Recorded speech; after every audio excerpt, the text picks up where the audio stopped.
Training is this? This is from MCTAC, MCTAC, or the Managed Care Technical Assistance Center.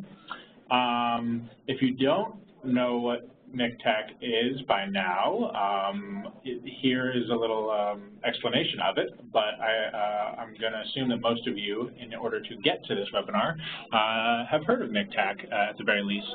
And the overall goal for us here is preparing and assisting providers with the transition to managed care. And hopefully this webinar will help further that goal. And again, also if you're just joining us, there are a few questions up on the right hand of your screen. If you could fill those out, if you haven't already, so we can get a sense of where you are in your feelings about documentation. That would be wonderful. So thanks so much, and let's get going. So in terms of who MCTAC is, just the members, it's the McSilver Institute at NYU, CASA Columbia, and as well as several partners, including CCSI, IAPRS, IDEAS, and ICL. And as you'll see, I wanted to introduce myself formally. My name is Noah Isaacs. I'm a project manager here at ICL and an educator, and I'm joined by Naomi Weinstein. Hi. Vice President of Innovations, and she'll be speaking to everyone here as well. So, just to give you a little overview of where we are in this webinar series on utilization management, there are two remaining webinars after this, one on client education and one on family engagement.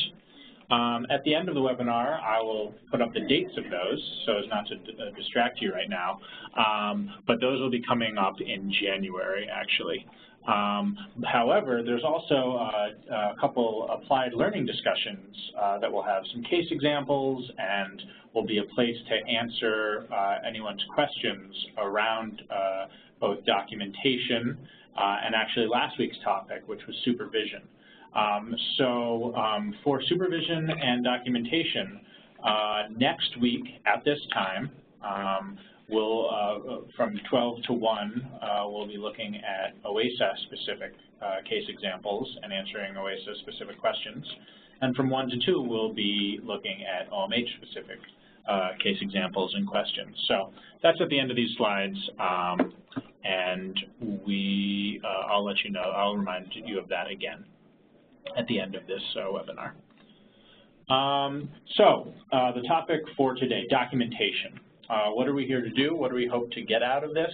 Well, we're hoping that we're going to try to connect the dots of utilization management, medical necessity, and documentation. And hopefully we'll be able to connect the dots, and there's kind of a thread, one might even say a golden thread, running through medical necessity and documentation throughout these webinars as we went from the initial kickoff of case conceptualization to treatment planning, supervision, and now documentation. In this next 40 or so minutes, we'll be looking at why documentation is important and what good documentation looks like from the managed care perspective.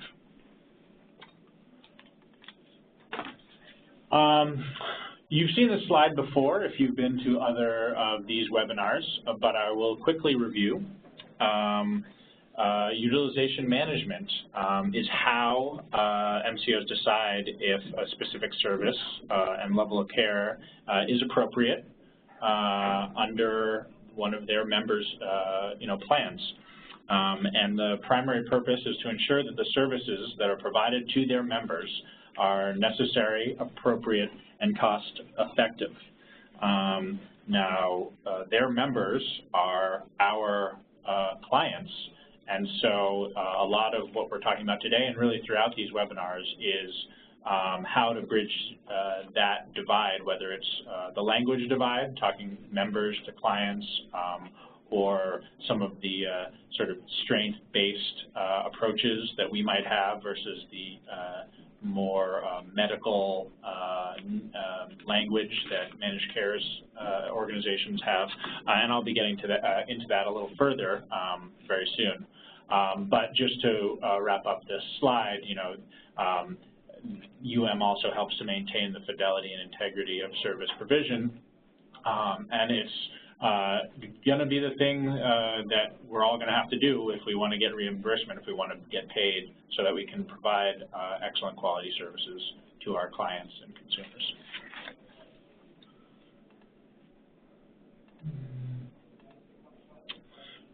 So connecting UM to documentation.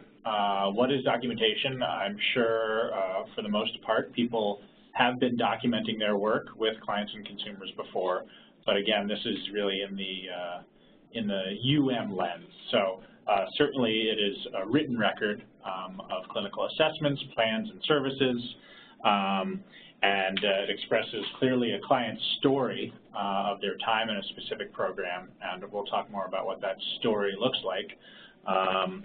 It's an opportunity to actively involve the client in treatment and capture their own views of progress. Just a note on that client story. I mean, the story we're telling has, in this lens, has a real audience, and that audience is the managed care companies. At the same time, the documentation is kind of an opportunity to tell that story in a way that is collaborative with the client, but also gets at some of the most important things for the managed care organizations, and specifically gets at medical necessity. I've heard a couple times from managed care organizations that if it's not written down, it didn't happen, and we'll get into that in a little bit more detail as we go along. So, documentation and authorization, at the heart of that is medical necessity. If you didn't, that was a visual metaphor we have going on here, but hopefully that hits home, because really medical necessity is at the center of what we're talking about. I think another way to think about it is, you wouldn't think it was fair if you agreed to pay for one thing and then learned that your money was being used for something else. Health insurers feel the same way, and they want to know what the money is being used for, and that it's being used for the appropriate and intended services. This reminds me of a little song that my grandmother used to sing me, which went something like, my mother gave me a nickel to buy a pickle. I didn't buy a pickle, I bought some chewing gum. Chewing gum, et cetera, et cetera. And really, the health insurers are wanting to know if us as providers, are we getting that pickle? And keeping our eyes on the ball. Or the pickle. Or the pickle, as it were. Thank you, Naomi, yes. And so, in short, medical necessity is something that will ensure that care is reasonable, necessary, and or appropriate, and based on evidence-based clinical standards of care. And we'll be taking a little bit of a deeper dive on that, I believe, in the next slide. Medical necessity, is there a diagnosis to treat? It has to show that. You have to have that. Is the intervention provided appropriate for the person's condition, illness, functional deficit?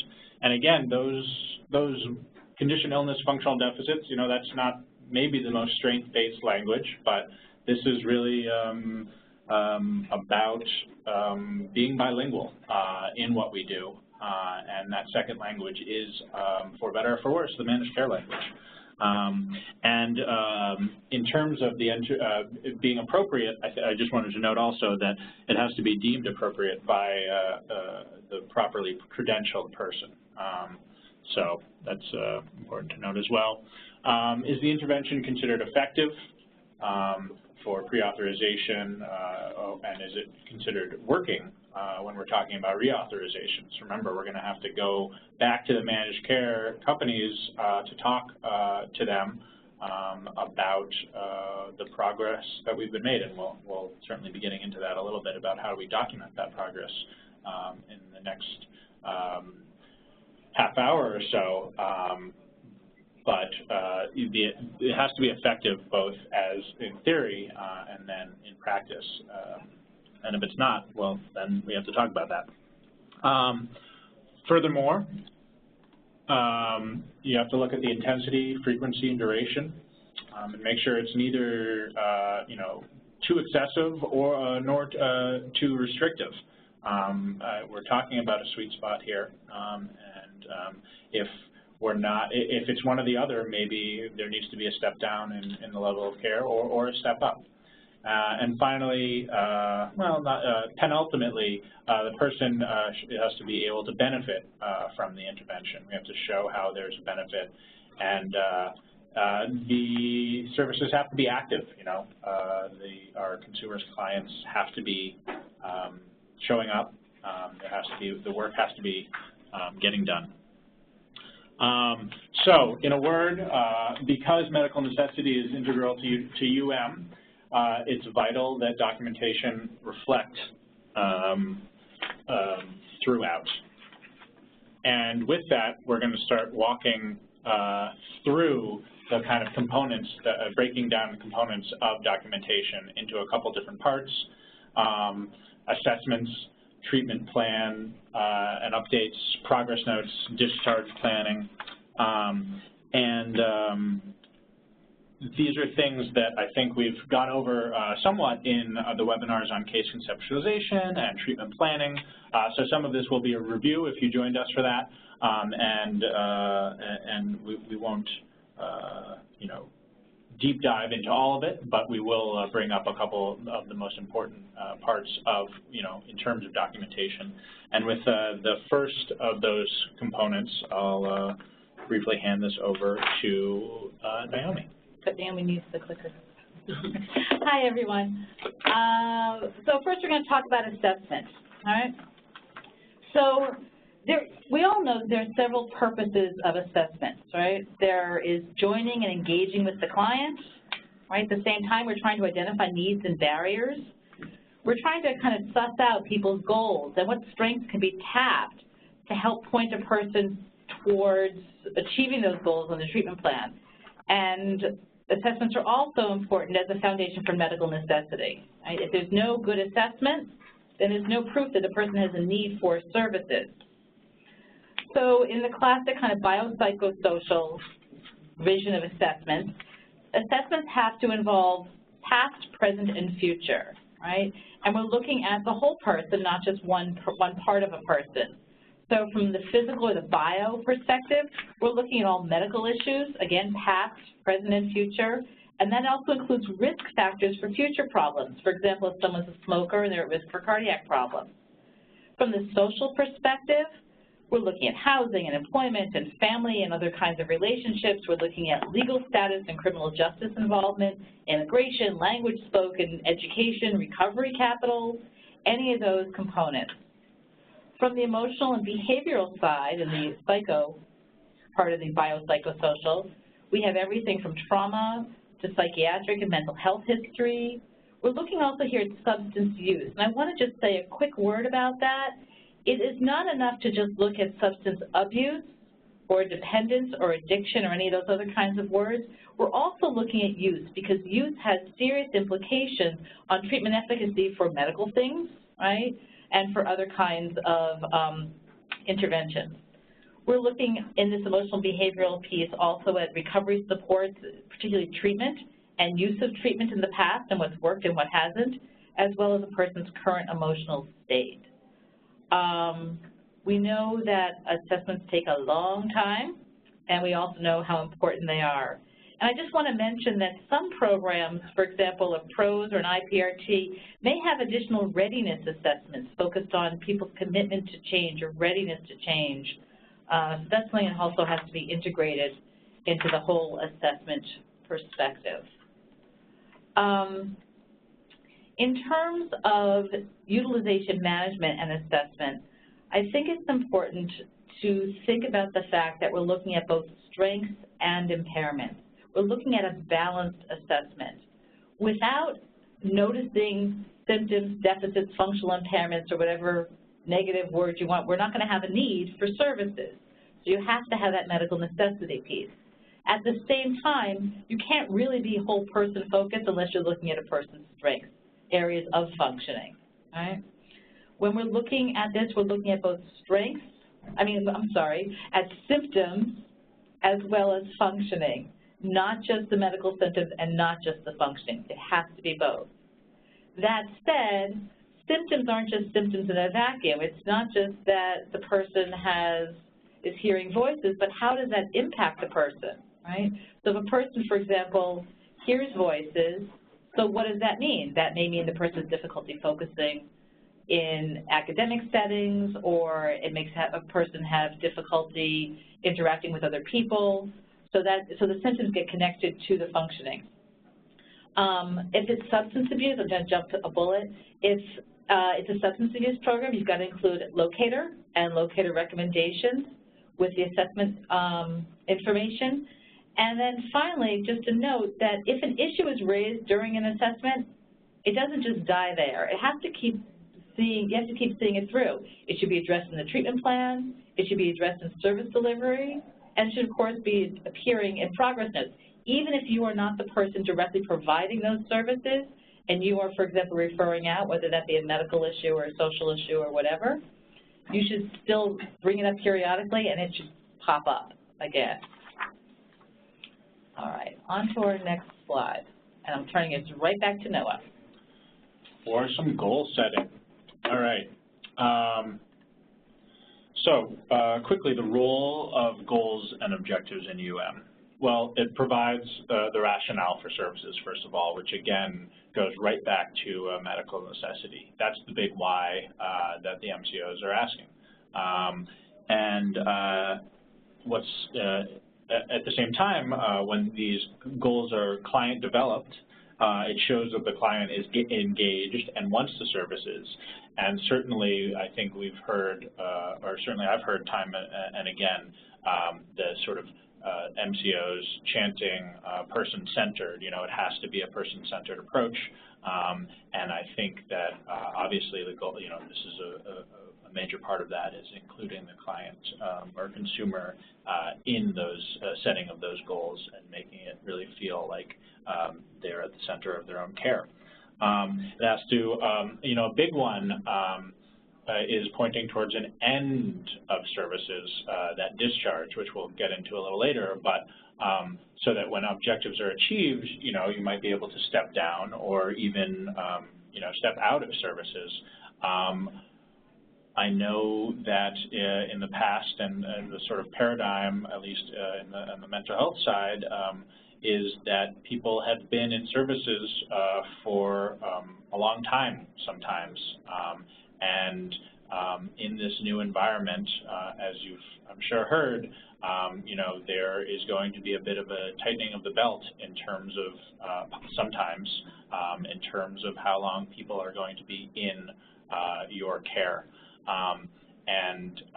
You know, I think at worst that's called rationing, but at best it's actually rational because we're talking about creating goals and objectives that are achievable and that you can point to real progress being made. And that's actually a great thing for the client and for your practice as a whole.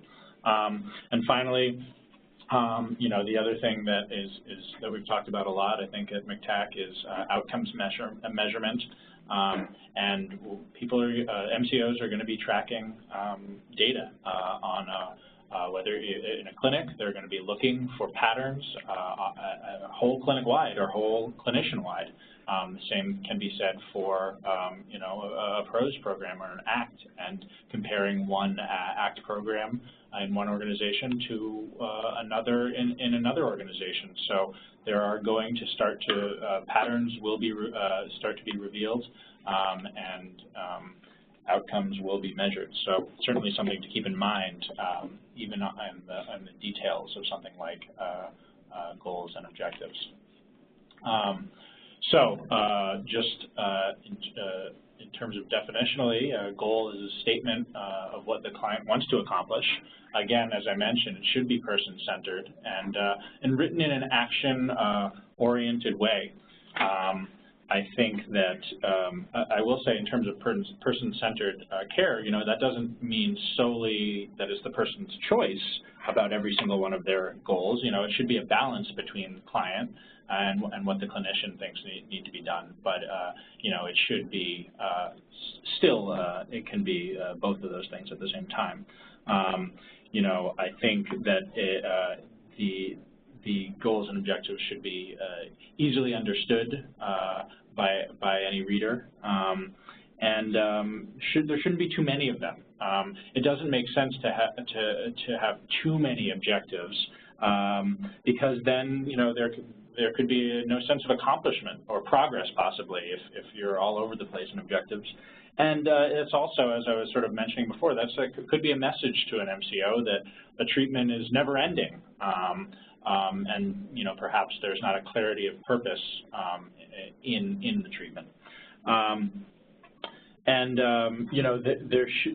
There should be a prioritization of goals in that list of goals that you're putting out there, and a focus on those top priorities. And I would say, finally, in terms of is a goal effective, rather objective effective? It's certainly helpful to ask out loud. At the end of a specific time period, can you definitively say whether something was accomplished? That's a good sort of measuring stick, whether objective, is a solid one.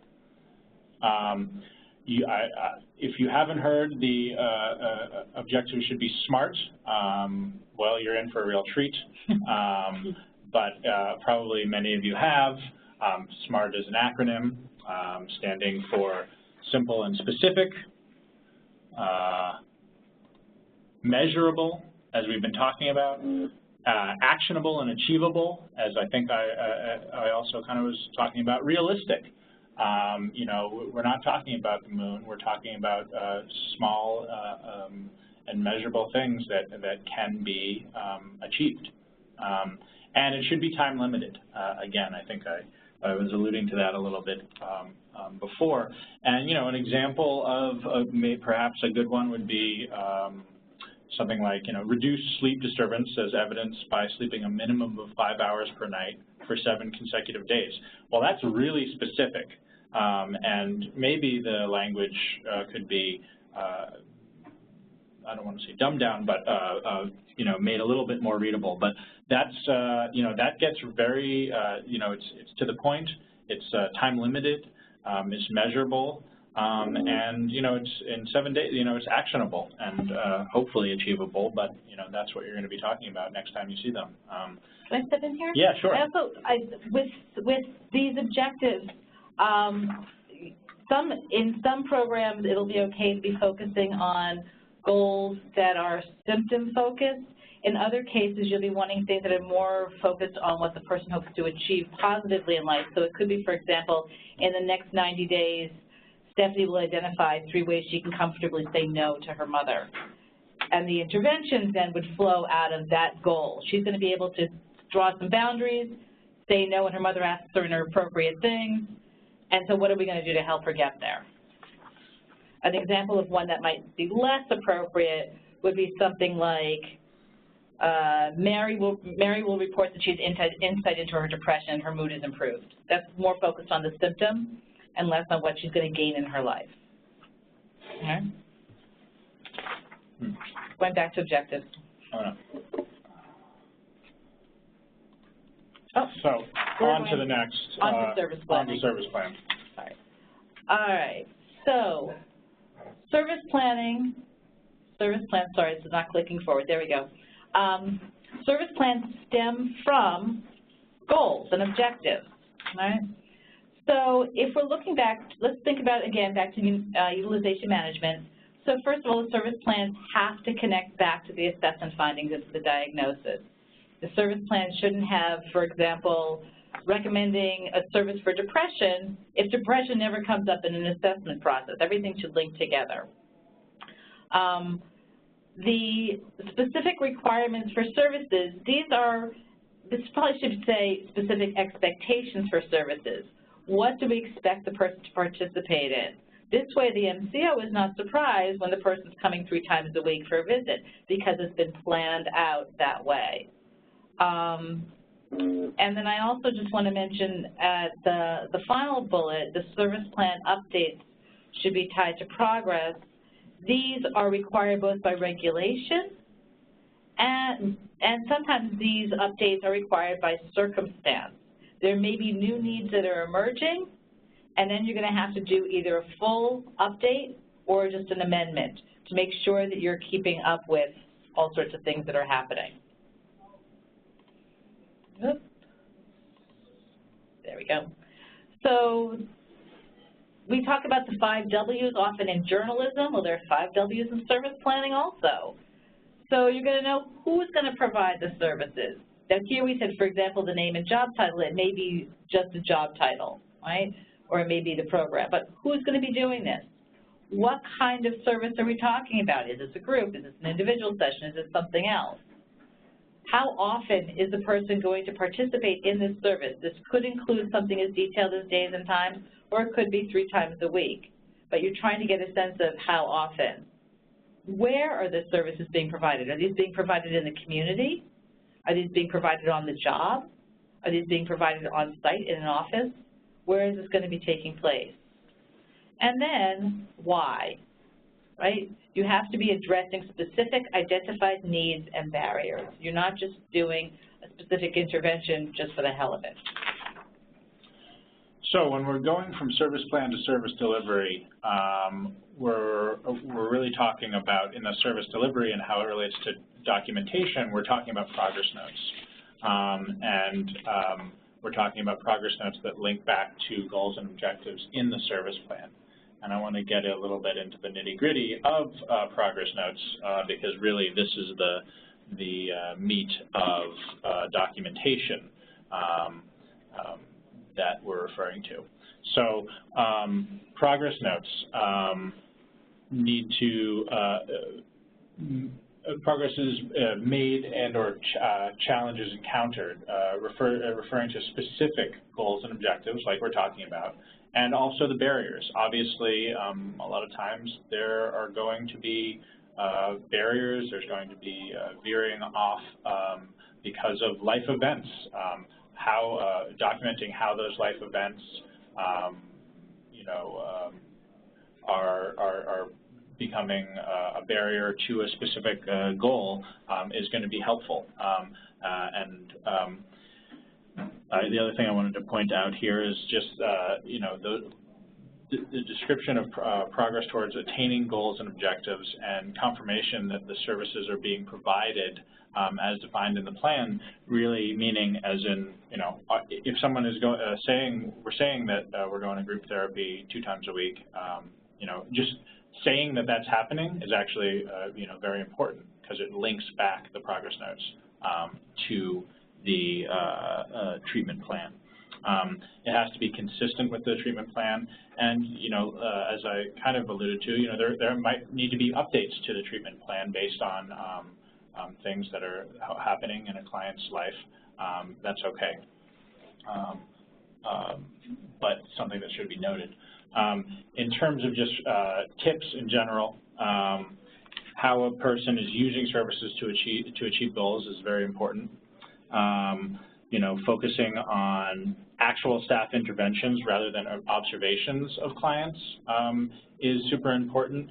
And that doesn't mean that the client's point of view shouldn't be there. It just shouldn't necessarily, we shouldn't go into a sort of he said this, he said that sort of mentality. And I mean, one thing to sort of keep in mind is that, we do want to get away from sort of, I don't know, writing epic paragraphs and paragraphs in a progress note.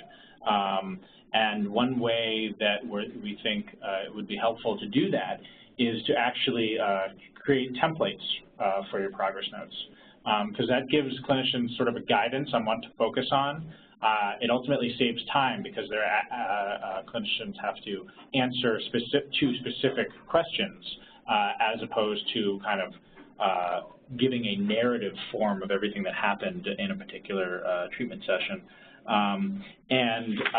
At least here's, we actually have a little example of a progress note template, and whether you have your own EHR system and this can be actually implemented into the EHR system, or this is just something that you have in your paper notes, something that clearly defines the things that should be documented in each session would go something like, well, what are the client's current mental status and presentation?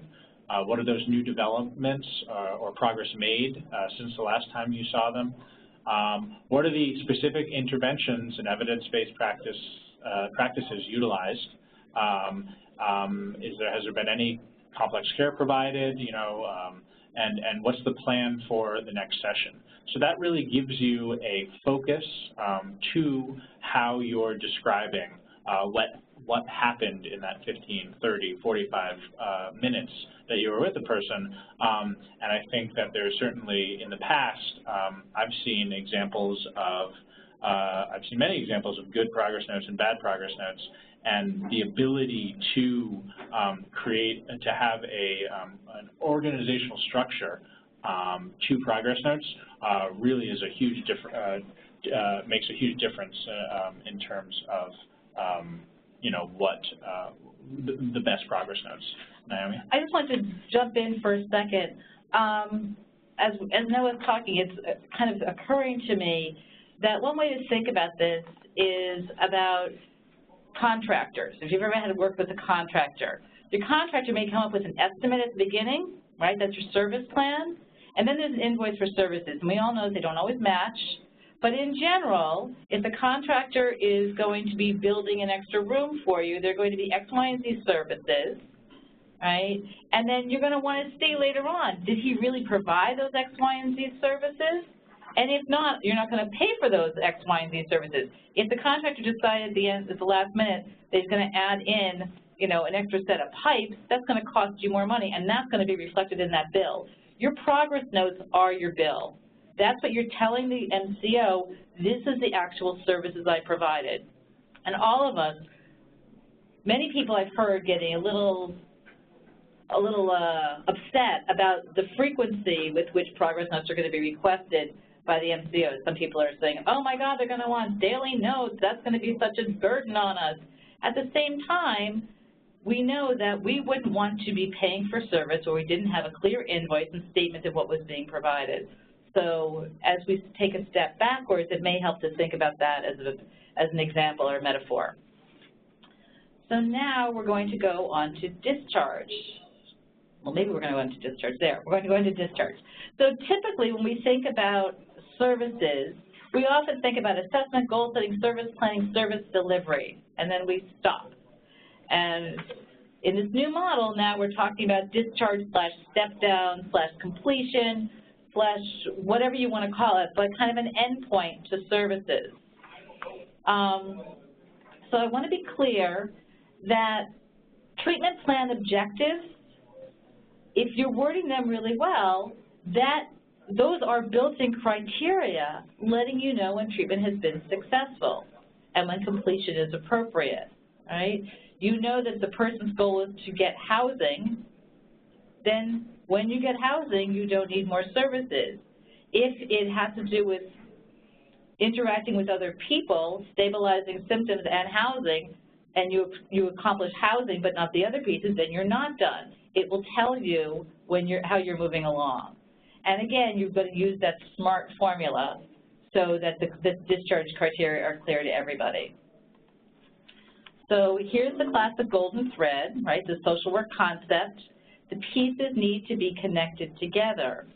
And what's not here, and I'm thinking about it now, is a little circle that encompasses the entire slide that has kind of pressure points coming, little arrows sticking into the golden thread that say medical necessity, right? So you should always be thinking of medical necessity as an overlay on top of this golden thread, this linkage, all right? So now, if we look back at that whole process, let's just focus for a couple of seconds on some general tips. So the first thing is kind of self-evident, and yet it's not consistently done. The writing should be clear. And we know that we've all seen notes, and we can't really tell what the note is saying. The person was not a strong writer, right? There's no clarity into what actually happened. That's something that happens in part through supervision. The supervisor should be looking at the notes and making sure that an external reader can understand them. If you, the reader, can't understand them, we need some clarity, right? The second point is around details versus important facts. And for many human service professionals, we want the people reading notes to understand the enormous challenges that have been faced by the people that we're working with. And so we have a tendency to write these kind of soap opera, telenovela, like let's put all the tragedy in there so you can see how amazing this person is. But we have to remember it's the person on this other end, the MCO end, is seeing a lot of those notes and doesn't have time for all of those, the really nuanced details. So you need to get the facts in. The third bullet here says documentation should be appropriate for duration of services. It is not appropriate for a service that's going on for 2 or 3 years to have a single sentence of documentation. There needs to be a little bit more.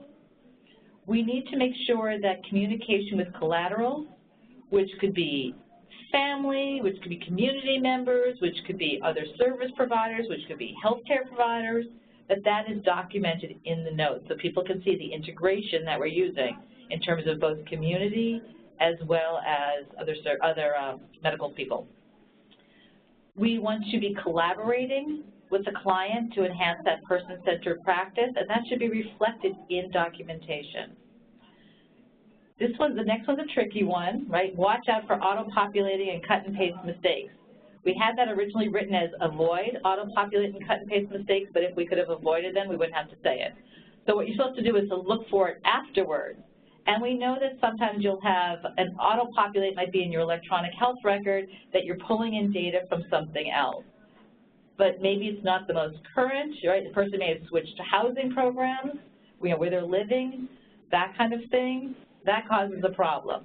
And cutting and pasting, we've all seen that people will take one person's service plan and then cut and paste the service plan for somebody else, and they'll forget to change he to she, right? Or they will reflect, 3 siblings, they really have 0 siblings, and it just comes out as a mistake. When those mistakes are seen, it makes the entire record suspect. And in fact, it could make other records from that same agency suspect. So it's really important to make sure that you're accurate. And again, this is a supervision issue. You want to make sure, of course, that documentation is completed in a timely fashion, right? If your deadline is, April 30th, and the actual date on the note is May 13th, that's a problem. And of course, you don't get to ignore state regulations, right? That's going to still be in play. Just a quick note. So especially for programs like a PROS program that's particularly focused on strengths-based recovery-oriented services, there's a tension here between symptoms and strength and what kind of language to use in the note. You want to use both symptoms and strengths. You don't want to ignore the symptoms piece, though. And I think because it's been drilled into folks that we are so deficit-based, we really need to highlight those strengths. Sometimes we do it at the expense of the symptoms, and we need to make sure that symptoms are equally reflected here. All right, back to Noah. So, actually talking to the MCOs, what does that look like? And I also just wanted to step back for a second and say I've been remiss. If anyone has questions that they want answered, you can ask them in your sidebar, the text bar. You can submit them there. Also, we'll give you at the end of the webinar a website to, an email address to submit as well, and we will be answering those questions in next week's learning discussion. So just wanted to mention that. But getting back to the topic at hand, talking to MCOs. So, you know, I'm sure many of you are starting to get a feel for, well, how the different MCOs want to get this documentation and want to go about doing authorizations and reauthorizations. For some of them, this is going to involve a call. So who should be calling? Ideally, a clinician familiar with the client should be calling. If it's not going to be a clinician, because I know it's hard to manage sort of workforce, like the work expectations and workload expectations and sort of clients or consumers along with all the calls that need to be put into managed care. If it's not going to be a clinician, well, that's where the strong documentation we're talking about is super key. So if it's someone, you know, at the front desk who's trying to call for a reauthorization, if they have in front of them the diagnosis, the medications that the person might be on, the current mental status, you know, family and community involvement, those things that we've kind of been talking about as important details, then it might be possible to have a quality conversation, even if it isn't a clinician. But from what we're hearing, you know, they certainly would prefer a clinician to be on the phone. In general, you know, the idea is to keep it simple, have the information prepared in advance of the call, and expect to have a conversation, not just sort of rattle things off. You know, their MCOs, from what we're gathering, you know, they want to have an engaged conversation about care.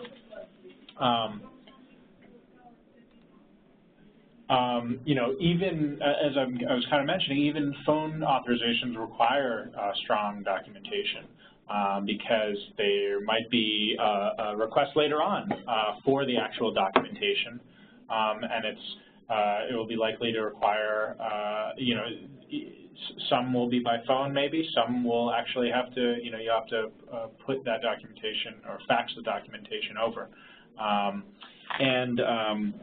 You know, even if they don't see it initially, it doesn't mean, you know, you should be relaxed about the documentation.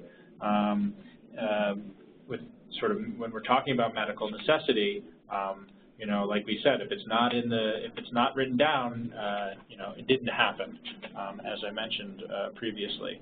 And so, so that's something to note. In terms of when we're talking about being interactive and not just, you know, rattling off the diagnosis and the treatment plan goals, you know, these are some questions that we've gotten from MCOs that they might ask. Why is treatment necessary? What else has been tried and what hasn't been sufficient? Would she be successful in a lower level of care? That's a question that you should have thought about in such a conversation, because sometimes that's the goal of the managed care. They want to put someone in a lower level of care, and then they won't have to pay as much theoretically. So, what's the reason that they should be in this specific level of care? That should be, you know, that should be noted. And that may be about judicial mandate. That may not be about the assessment results. So you want to make sure to have that kind of documentation available to yourself as well. Right. So, like as I mentioned, we've been talking to different plans. You know, one plan said, well, we're going to do this all on the phone. Authorizations are going to be by phone. We want the diagnosis, the medication, hospitalization, current mental health status, and then connect the diagnosis to treatment plan, to goals, and progress on those goals. And that's all going to be in a conversation. We'd rather not see like a bunch of paper and a bunch of progress notes for all of our members. And we said, wow, that could be really great for, you know, an organization, a provider. That's awesome. At the same time, then we talked to another managed care company, and they say the exact opposite. So in some ways, you know, we still are obviously all in that time period where we're still sort of sussing things out. But we're starting to get a better picture of how different managed care companies are going to want, you know, to go about doing authorizations. reauthorizations. And because we talked to a different company and they say, please submit one member at a time via fax. Here's a central fax number. Include clinical information supporting medical necessity for level of care and what the care treatment plan is. And in fact, those two requests, they're not so different. They both require that you have really good documentation in the background. So whether you're on the phone or you have to actually fax over progress notes, those progress notes are still very important.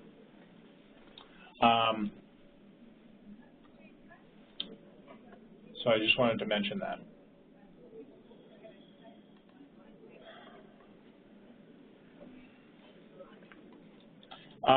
In terms just moving along, Naomi did mention it, but we're still following state guidelines for admissions and continuing stays.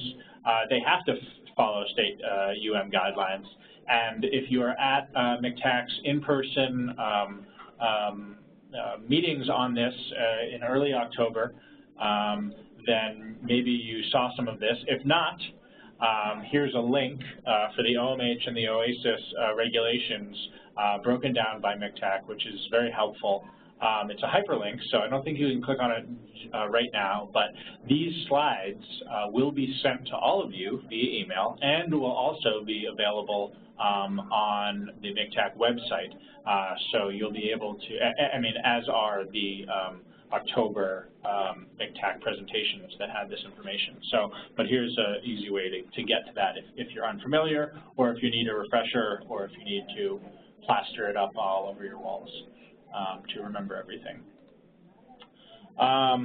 So just a note on authorization that I recently found out from speaking with an MCO is that their MCOs are actually required by Center for Medicaid and Medicare to respond to authorization requests within 3 business days.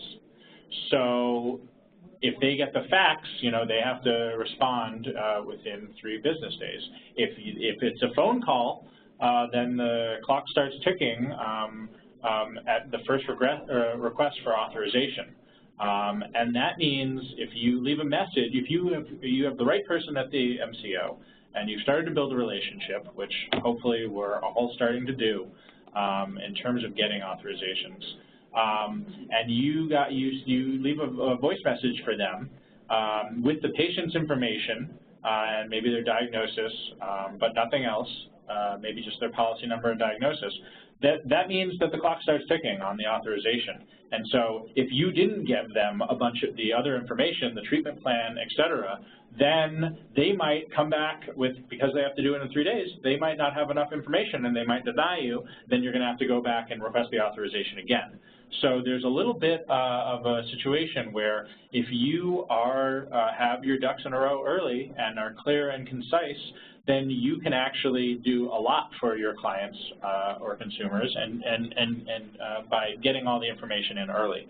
So that means, and I learned, is there another little, yes, there's a little tip here, is that the MCO voicemails are private and confidential. So you can leave information on those voice messages, and they can include, more info about the client to increase the likelihood of a quick authorization. So if you really are able, leave a message for a minute or two that has all the things we're talking about, clear and concise, and reflects medical necessity, then in terms of goals, objectives, and what you're asking for, then that could go a long way.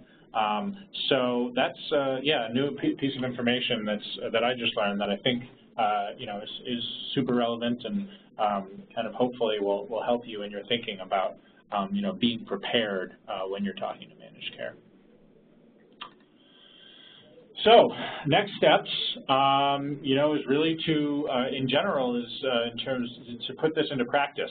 That means reviewing documentation for existing clients and focusing on that you have complete notes, that it reflects medical necessity, that progress notes reflect those goals and objectives we've been talking about. If you were on last week's webinar on supervision, you know, this might be a place, some of the stuff he's talking about is very relevant and germane to this conversation about, you know, supervisors working with their supervisees to make sure that this is happening. And also just in general, so, you know, ask yourself the question, do you have a process in place for new clients? Because obviously we have to, with our existing clients, kind of look backward and bring things up to speed.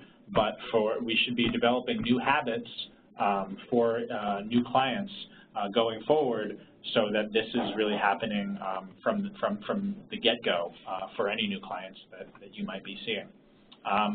I wanted to remind you that I believe there is a second little survey that will pop up on your screen.